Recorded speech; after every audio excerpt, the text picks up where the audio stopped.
Hello everyone, this is lecture 17, tangent planes. In single variable calculus, when you are consider a smooth curve, and if we zoom in on a point on the smooth curve, the curve looks more and more like a tangent line at that point. So when we have a tangent line at the point, it can be used to approximate function values and estimate changes in the dependent variable. In this lecture, we're going to develop something similar to that, but for a three-dimensional case. And that is the motivation for this lecture. And hopefully after this lecture, you could be able to determine the equation of a plane tangent to a given surface at points. So the difference between single variable calculus and multivariable calculus in this particular context is that we have equation of a plane tangent to a given surface at the point of considerations, compared to single variable calculus when you can find the equation of a line tangent to a curve at a given point.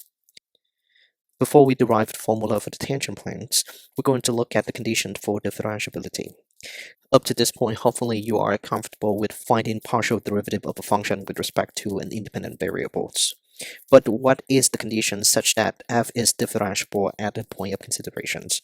It's very tempting for us to answer that, okay, just find the partial derivative, and if the partial derivative exists, then f is differentiable at the point of considerations. But it's not enough, right? Even though the condition is a little bit hard to check, but using the following theorem, we can guarantee that f is differentiable at the point of considerations if suppose the function f has a partial derivatives f sub x and f sub y defined on an open set containing the point a comma b, with f sub x and f sub y continuous at the point of considerations, then f is differentiable at a comma b. So the extra conditions that we need for differentiability is that the partial derivatives need to be continuous at the point of considerations. Now, similar to single variable calculus, when we talk about the relationship between differentiability and continuity, we know that differentiability implies continuity, but it's not the other way around. Similar to that, in multivariable calculus, if a function f is differentiable at the point a comma b, then it is continuous at that point. In this case, it say that differentiability also implies continuity in the context of multivariable functions. Now, with enough information, we're going to move on to find the equation of a plane tangent to a given surface at a point. Now, again, to arrive at the equation of a tangent plane, we need to understand the idea of differentiability for single variable calculus. Then it leads us to understanding the differentiability of multivariable functions. So consider the following image. You have an arbitrary function y equal to f of x, and in this case f is differentiable at a, which implies that there is a tangent line. So f is differentiable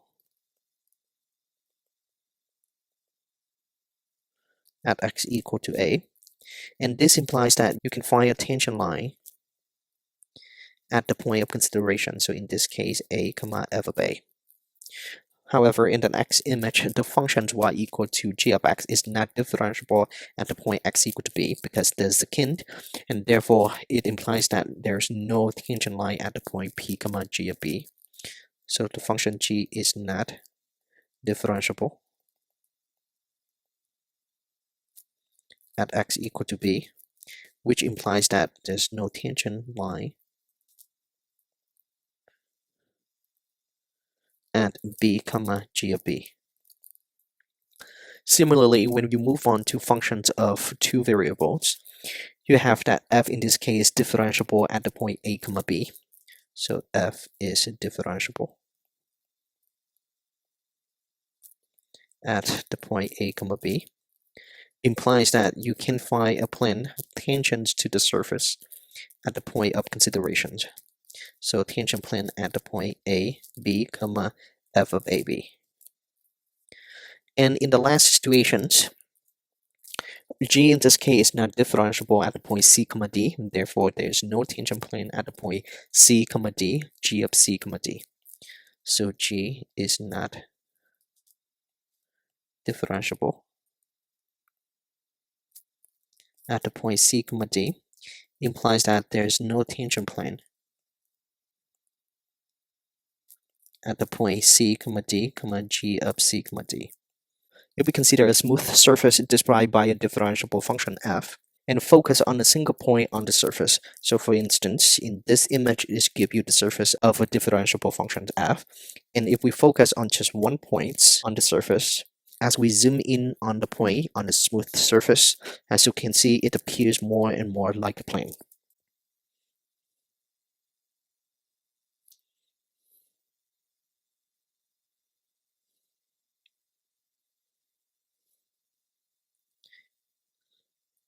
And recall that a surface in R3 may be defined in at least two different ways. May be defined in at least two different ways. The first one is explicitly in the form of z equal to f of x comma y, or implicitly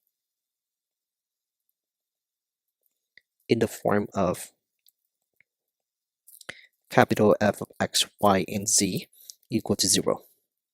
Now I'm going to derive the equation of a tangent plane for two cases. The case when the surface is written explicitly in the form of z equal to f of x comma y, and when the surface is written implicitly in the form of capital F of x comma y comma z equal to 0.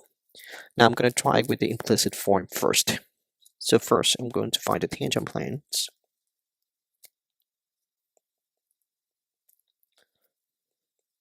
for capital F of x comma y comma z equal to 0. Now to find an equation of a tangent plane, we first consider a smooth curve C of the form r of t equal to x of t, comma y of t, comma z of t. So the smooth curve is parameterized using the vector value functions of this form. And this curve lies on the surface of capital F of x, y, and z equal to 0. And because the points of the curve C lie on the surface, therefore we have that capital F of x of t, y of t, and z of t is going to be equal to 0 as well. Now, as you can see, our discussions can be demonstrated using these two figures. Now you have a surface that is written implicitly in terms of capital F of x, y, and z equal to 0. Now if you consider a curve C on the surface, and C is parameterized using the vector value functions of the form r of t equal to x of t, comma y of t, comma z of t. And any point on the curve C is also lying on the surface, and therefore instead of writing capital F of x, y, z equal to 0, you can write that as f of x of t, y of t, and z of t equal to 0. Now you have these equations. What you do is you're going to take the derivative on both sides of the equation with respect to t. And this is going to go back to the lecture note of the chain rule of one independent variable. And in this context, the one independent variable is the parameter t. So you have ddt of f of x of t, y of t, z of t equal to ddt of 0. So on the right hand side you get 0 because the derivative of a constant is equal to 0. And on the left hand side you apply chain rule for function of one independent variable. You get partial f partial x times dx dt plus partial f partial y times dy dt plus partial f partial z times dz dt, and is equal to 0. So technically what you have here on the left hand side is the dot product between two vectors. The vectors are partial f partial x, comma partial f partial y, comma partial f partial z, dot with dx dt, comma dy dt, comma dz dt, and is equal to 0. So for the first vector you have here is the gradient vector of functions of three variables. So this is the gradient of f. And on this side, you have this vector is actually the tangent vector of the curve C. So r prime of t. You have seen the derivation like this in the last lecture already. By doing this is indicate that the tangent vector is orthogonal or normal to the gradient vector of the surface. Now the next step is to fix a point A, B, and C on the surface and assume that capital F of A, B, and C is going to be different from the zero vector. If it's equal to the zero vector, then there's nothing for us to do. And let's see be any smooth curve on the surface passing through the point P0.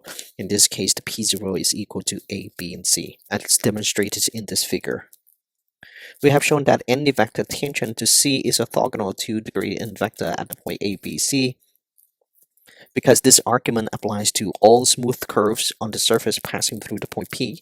The tangent vector for all of these curves with their tails at P0 are orthogonal to the gradient vector gradient f of A, B, C, and therefore they all lie in the same plane, as shown in this figure. And this plane in pink is called the tangent plane at P0. We can easily find an equation of a tangent plane because we know both a point on the plane P0 equal to A, B, C and the normal vector, the gradient vector, and an equation is formed as follows: that the gradient of f at A, B, C, that with x minus a, comma y minus b, comma z minus c is equal to 0. So the gradient vector makes sense. Why do we get this one? When you learn how to find an equation of a plane, you need a normal vector, which in this case is going to be the gradient vector, and the vector on the plane. And the vector on the plane can be found using 2 points on the plane. In this case, you can choose the point A, B, C, and any random point on the plane, and you call that x, y, and z. Therefore, that's how you got x minus a, comma y minus b, comma z minus c. So let's say you have the point P here already. That is the point A, B, and C. Then you consider another point on the plane. Let's say it's right here. And this point, let's say is Q, is equal to x, y, and z. And to find P0 Q, we have the form of x minus a, comma y minus b, comma z minus c. And that's how we got this setup. And using the dot product, we're going to arrive at the following equations. That is capital F sub x at A, B, C times x minus a plus capital F sub y at A, B, C times y minus b plus capital F sub z evaluate at A, B, C times z minus c equal to 0. And this is the equation of a tangent plane for the surface of the form capital F, x, y, and z equal to 0. Now for the tangent planes, for the surface of the form z equal to f of x, comma y. So technically, these equations can be written as capital F of x, y, and z equal to z minus f of x, comma y equal to 0. Now what you need is that you need to find the form of the gradient vector in the context of z equal to little f of x, comma y. So you need to find partial derivative of capital F with respect to x, or partial f, partial x, or in this case you have partial z, partial x, minus partial f, partial x. So z in this context is a constant when you take the partial derivative with respect to x. And therefore this is going to be equal to 0, and you're left with just negative of partial f, partial x, because f is the function in terms of x and y. So here the partial derivative of capital F with respect to x is equal to negative of partial derivative of little f with respect to x. Now similarly, when you do capital F sub y or partial f, partial y, you have this is partial z, partial y, minus partial f, partial y, and you're going to get negative partial f, partial y. Because in this context of taking partial derivative of the function with respect to y, you take the partial derivative of z with respect to y and you get 0. And you take the partial derivative of f with respect to y, then f is a function of x and y, therefore you still have negative partial f, partial y. For capital F sub z, you have partial f, partial z, or this is partial z, minus partial f, partial z. So partial z give you 1, and partial f, partial z, because f does not depend on z, therefore the partial derivative of f with respect to z is equal to 0. So from here, from these equations, let me box this up. If you swap out capital F sub x, capital F sub y, and capital F sub z for the partial derivative of the surface written explicitly as z equal to f of x, comma y, we're going to get that negative little f sub x times x minus a minus little f sub y times y minus b plus 1 times z minus c, and that is equal to 0. For c in this context is equal to f of a comma b. a more formal theorem for an equation of a tangent plane to the surface written in the form of z equal to little f of x comma y. So suppose little f has a continuous partial derivatives. An equation of a tangent plane to the surface z equal to f of x comma y at the point p equal to x0, y0, and z0 is written as negative f sub x of evaluate as x0, y0, and z0 times x minus x0 minus f sub y of x0, y0, z0 times y minus y0 plus z minus z0 equal to 0. And if you rewrite this equation, you can have that z is equal to z0 plus f sub x evaluate at x0, y0, z0 times x minus x0 plus f sub y evaluate at x0, y0, and z0 times y minus y0. So this is an equation of a tangent plane to the surface z equal to f of x comma y at the point p equal to x0, y0, and z0.